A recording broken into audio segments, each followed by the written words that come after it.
Today's activity is called glow bowling.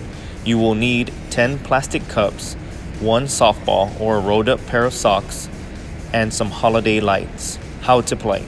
Set up a bowling lane and create your bowling pin set to aim at. Step with your opposite non-dominant foot.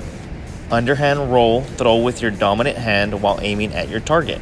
Use the surf technique. Step with your opposite foot, elbow goes back, release, and follow through.